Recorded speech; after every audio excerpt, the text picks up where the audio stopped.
j'espère que vous allez bien. Je vous retrouve aujourd'hui pour une vidéo qui va être vraiment orientée sur mon métier de sage-femme.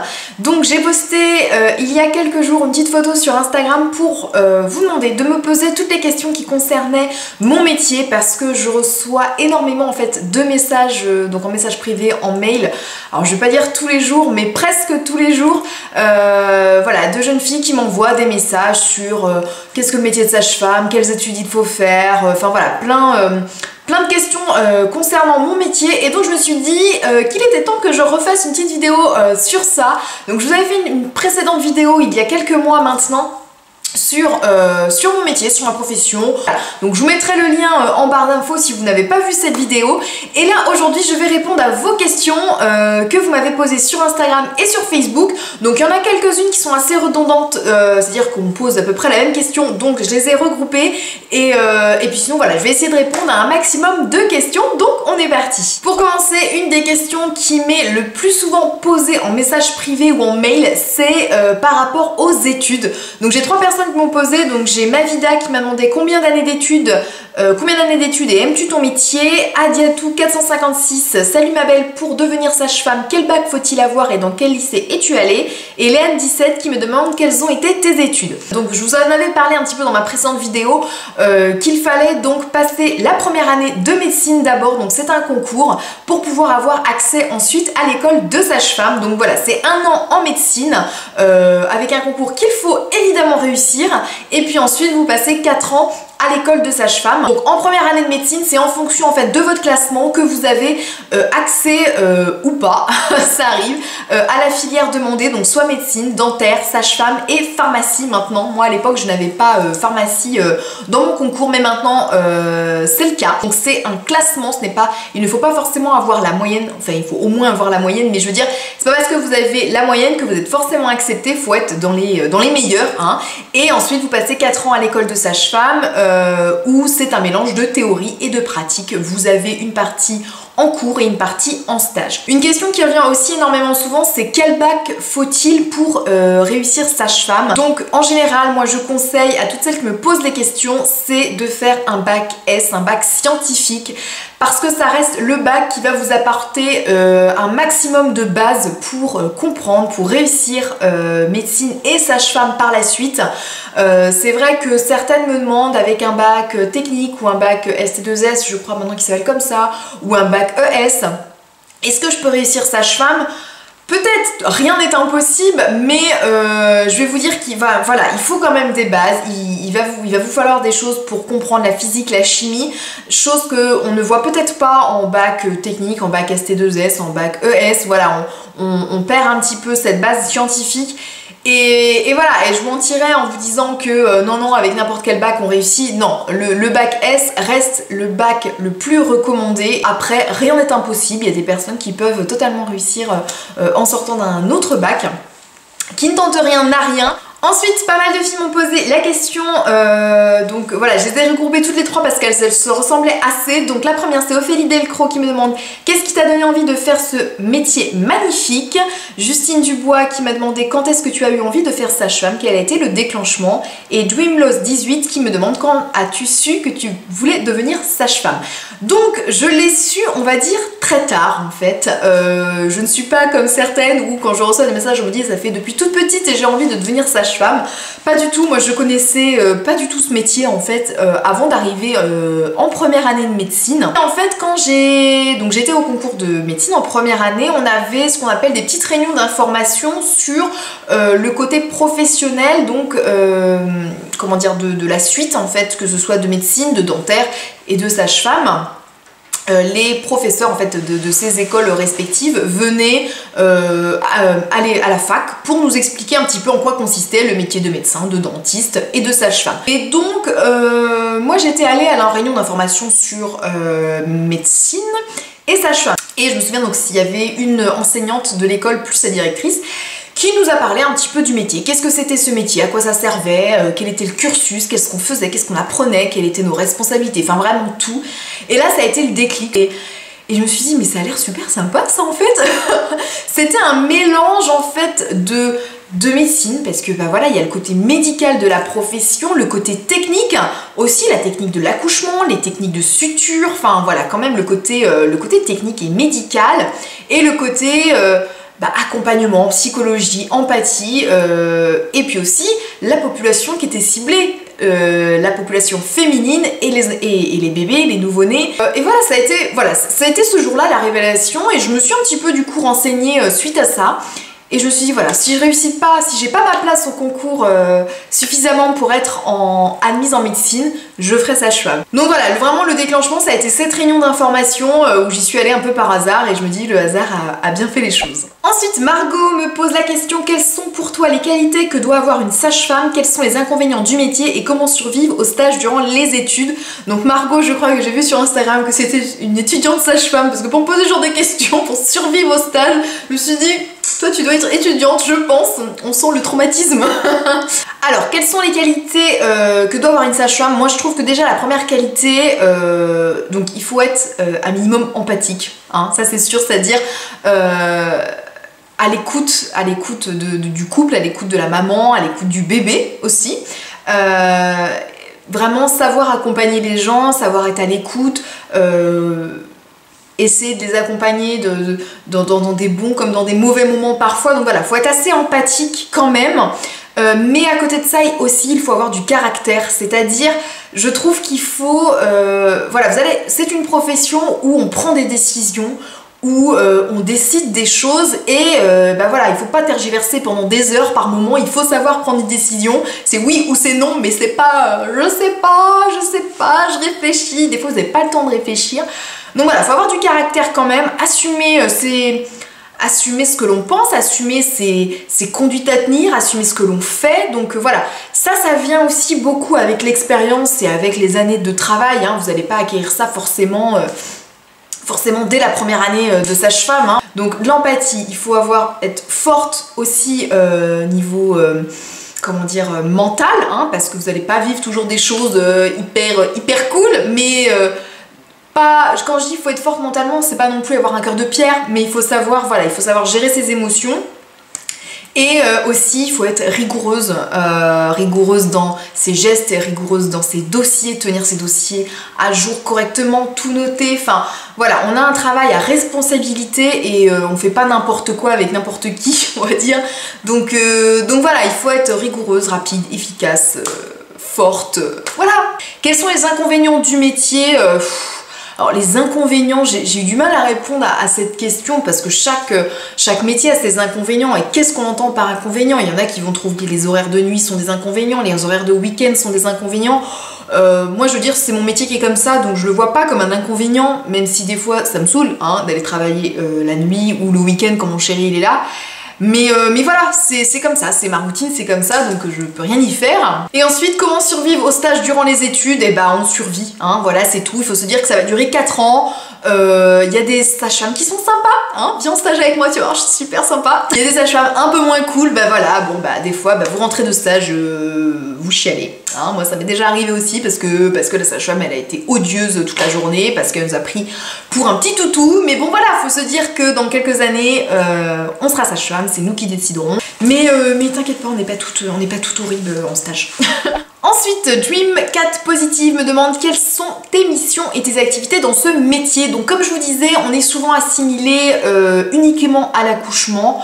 Or, une sage-femme peut s'occuper d'une grossesse du début jusqu'à la fin, et après la grossesse et après l'accouchement ensuite, dans le sens où une sage-femme peut suivre une grossesse, donc faire les consultations mensuelles, peut faire des cours de prépa.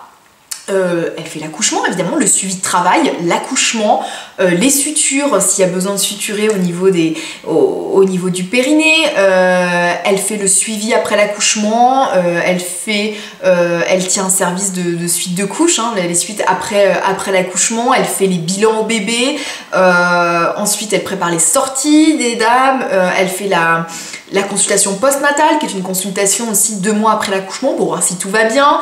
Elle fait de la rééducation, elle peut faire le suivi gynécologique de prévention et de contraception, voilà, sur votre suivi gynécologique classique.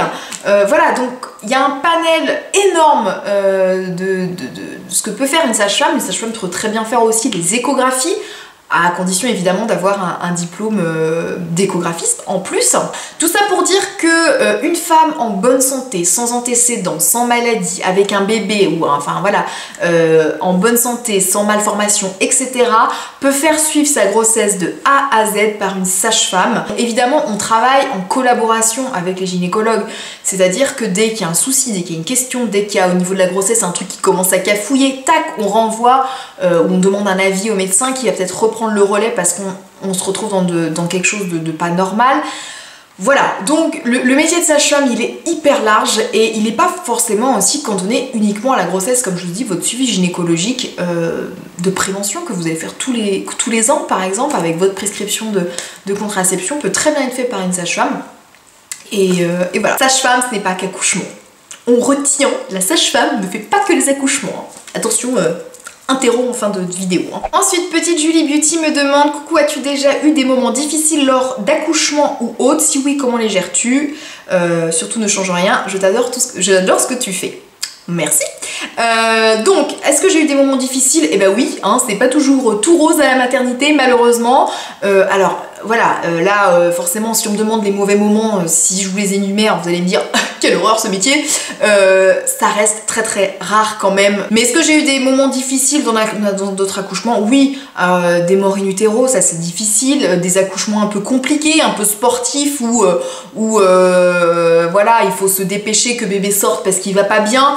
Où on a les réa aussi, parce que des fois la sage-femme elle est aussi habilitée à faire les premiers gestes de réanimation d'un bébé en attendant le pédiatre. Donc quand on sort un bébé qui va pas très bien, où il faut aller commencer voilà, à l'aspirer, le ventiler, voilà, donc ça c'est des moments assez stressants. Moi je trouve que les moments les plus difficiles c'est les morts in utero, forcément, et surtout à un terme avancé, c'est-à-dire que, bon, même si sans remettre en question le ressenti des femmes, mais en tant que professionnel, les morts in utero, on va dire en tout début de grossesse, les fausses couches, je veux dire, personnellement, j'arrive mieux à les gérer parce que j'arrive à prendre beaucoup plus de recul. Une mort in utero à terme, par exemple, une dame qui vient parce qu'elle pense qu'elle va accoucher et son bébé est décédé, là, je vous assure que c'est très difficile à gérer et pourtant il faut rester professionnel et se dire, bah voilà, on est là pour accompagner et on essaye de prendre un petit peu de recul. Ensuite, on skip, donc Pierre qui me demande: coucou Noémie, j'espère que tu vas bien. C'est le cas. Voici mes questions. As-tu déjà eu l'occasion de revoir des bébés plusieurs années après l'accouchement? Si oui, quels étaient ton ressenti? Quel a été ton accouchement le plus impressionnant? Alors, est-ce que j'ai déjà revu des bébés que j'ai mis au monde? Je crois, ça m'est arrivé. Mais parce que j'ai souvenir en fait de femmes que j'ai déjà accouchées la première fois que je revois après. Donc si, je revois en fait souvent l'aîné qui vient voir le bébé qui vient de naître. Donc si, voilà. Alors après, qu'est-ce que ça me fait? Je dis, je suis trop vieille. Quand je commence à voir des femmes que j'ai déjà accouchées la première fois, donc dans la maternité où je suis, et quand je les revois une deuxième fois, je me dis mais ça fait si longtemps que je suis là. Et là je me dis le temps passe très vite. Et voilà, mais c'est super sympa je trouve, parce que de revoir des femmes qu'on a déjà accouchées, tout ça, enfin ça crée un lien et je trouve ça vachement sympa. Quel était ton accouchement le plus impressionnant? Alors un qui me vient à l'idée impressionnant, c'était dans la position. Je vous explique. Ça a été une femme sans péri qui en fait donc son bébé voilà, il était quasiment là, il allait arriver et elle ne se voyait pas du tout s'installer sur le lit d'accouchement parce que bah sans péri, bah, elle avait trouvé une position, c'était sa position debout, un petit peu légèrement accroupie en fait, mais plutôt debout et juste un petit peu les jambes fléchies. Donc je me suis dit, bon bah Noémie, il va falloir que tu ailles chercher le bébé comme ça. Donc je me suis installée par terre en fait, voilà, donc je m'étais mis un coussin par terre, histoire que ce soit pas trop dur pour moi. Je me suis installée assise à même le sol et j'étais bah en dessous.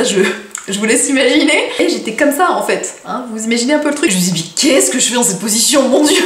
C'est magnifique, en fait vous avez le bébé, vous le redonnez à la maman directement qui est debout avec son bébé, genre voilà, je viens d'accoucher. accouché, c'est trop cool. C'était un accouchement juste superbe. Ensuite, Honorine me demande depuis quel âge souhaites-tu faire sage-femme? Travailles-tu en service de suite de naissance ou en salle? Depuis quel âge? Bah comme je vous ai dit, hein, c'est quand je suis arrivée en fac de médecine et je travaille en fait un peu partout. C'est-à-dire que je fais des salles d'accouchement, du service de suite de couches, des consultes. Voilà, mon planning en fait est varié entre ces trois domaines. Donc sur une même semaine, là par exemple, là cette semaine, demain je suis de consulte et ce week-end je suis en maternité. Et la semaine d'après, je suis en salle d'accouchement. Donc voilà, c'est très varié et c'est ça qui est super bien. Comme c'est une petite maternité, on tourne énormément. Et donc aucun ennui. Voyage d'Hélice me demande, as-tu toujours la même émotion à chaque naissance? Gardes-tu parfois contact avec certains parents ou familles? Est-ce que j'ai de l'émotion? Alors oui, j'ai de l'émotion à chaque naissance, c'est-à-dire plus dans le sens où quand je sors le bébé et qu'il crie, j'ai ce petit moment dans ma tête où je me dis c'est bon, c'est bon, tout le monde va bien, voilà, ce petit coup d'adrénaline, ça descend. Après, est-ce que j'ai de l'émotion à chaque fois? Je vous mentirais en vous disant qu'à chaque fois, je suis émue à chaque accouchement. C'est faux, dans le sens où, bah, non pas qu'il y ait une habitude qui se crée au fur et à mesure, mais quand même, il y a des accouchements que je trouve magnifiques, avec des gens où j'ai bien accroché, où on a un bon feeling et tout, et c'est superbe. Et puis avec d'autres couples, bah voilà, où j'ai pas trop adhéré, où il n'y a pas forcément cet échange, cette communication, où donc bah là on fait l'accouchement, on est content, mais il n'y a pas cette émotion. Après c'est rien de personnel en fonction des gens, mais bah voilà, vous pouvez pas accrocher avec tout le monde, même dans votre vie quotidienne. Donc voilà, j'ai quand même des superbes accouchements que je garde en tête et où je suis contente et voilà, où on sent le bonheur des gens, où c'est magnifique. Et puis bah d'autres c'est un petit peu, voilà, un petit peu plus, je sais pas comment dire,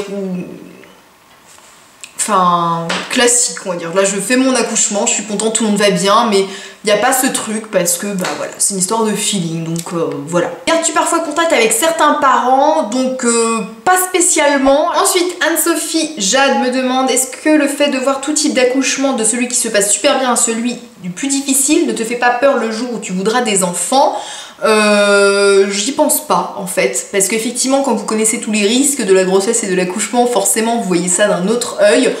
Là actuellement, n'ayant pas du tout de projet de bébé, je me pose absolument pas la question, on va dire.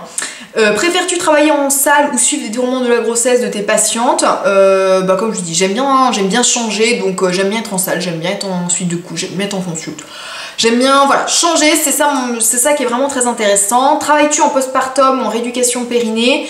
Donc en postpartum, oui, donc après l'accouchement, comme je vous disais, dans le service, où des fois on fait un peu de consultation postnatale. Et rééducation, non, moi j'ai pas la formation, mais j'ai 3 collègues dans mon équipe qui font des consultations de rééduc à la maternité. Et enfin, donc une question qui va être un petit peu redondante avec ce que je disais tout à l'heure, as-tu fait face aux IMG? As-tu déjà fait face à des IMG ou comment as-tu géré tes émotions lors de cette épreuve difficile pour un couple? Donc voilà, comme je vous disais, moi pour les IMG, j'aime bien accompagner ça, c'est dur de dire ça, mais je trouve ça plus facile que les morts in utero parce que l'IMG, les patients sont souvent, sont tout le temps en fait préparés, c'est eux qui ont décidé, il y a toute une préparation psychologique derrière et du coup c'est un peu plus facile à accompagner et voilà, il n'y a pas ce côté choc en fait de l'annonce et donc voilà, nous on arrive un petit peu en fin de parcours et il y a un travail qui a été fait vraiment en amont. Et voilà, et je trouve que c'est un accompagnement assez particulier, mais je le trouve plus facile en termes d'accompagnement, plus facile qu'une mort in utero. Ensuite, Aurélie Vega me demande est-ce que tu as déjà fait face à un accouchement sous X? Alors non, pas du tout. Je n'ai pas eu encore cette situation. Un accouchement hyper dur qui t'a marqué? Hyper dur, bah voilà, j'ai pas un accouchement qui m'a marqué, mais bon, franchement, voilà, les situations où on a un bébé qui va pas bien à la naissance, etc., voilà, ça marque toujours un petit peu plus. Est-ce que c'est difficile de gérer maison, course, couple, amis avec tes gardes et horaires à l'hôpital? Ça me fait très rire cette question. En fait, oui, c'est pas insurmontable en fait d'être sage-femme et d'avoir une vie à côté. C'est un rythme différent, c'est sûr, donc on n'a pas tous ces week-ends, on n'a pas toutes ces nuits, on n'a pas les vacances que l'on veut, on n'a pas, etc. Mais oui, c'est gérable parce que voilà, moi je travaille en 12 heures et donc voilà, j'ai quand même quand même des jours de repos, c'est-à-dire que je vais faire 2 gardes, donc 2 gardes de 12 heures et après je vais avoir 2-3 jours de repos.